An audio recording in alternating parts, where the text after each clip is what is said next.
জুমার নামাজের পর মুসল্লি সাহাবারা ধরলেন, বললেন ইয়া আমিরাল মুমিনিন। খুতবার মাঝখানে হঠাৎ করে ইয়া সারিয়াত ইবনে সালিমিল জাবাল বলে আপনি চিৎকার করলেন কেন? ওমরে ফারুক বললেন, আমি যখন খুতবা দিচ্ছি আমি হঠাৎ করে দেখতে পেলাম আমার মুসলিম বাহিনীর সেনাপতি যুদ্ধের এক পর্যায়ে সে পাহাড়ি রাস্তা ছেড়ে দিয়ে উপত্যকার দিকে যেতে শুরু করেছে।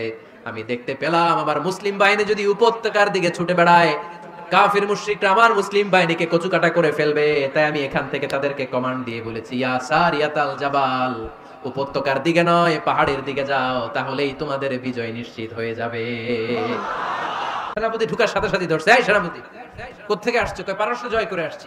জুমার দিন দুপুর বেলা যুদ্ধের মাঝখানে আমিরুল মুমিনিনের কণ্ঠের কোন কথাবার্তা শুনছো নাকি? শুনছি তো। সুবহানাল্লাহ পড়বেন না?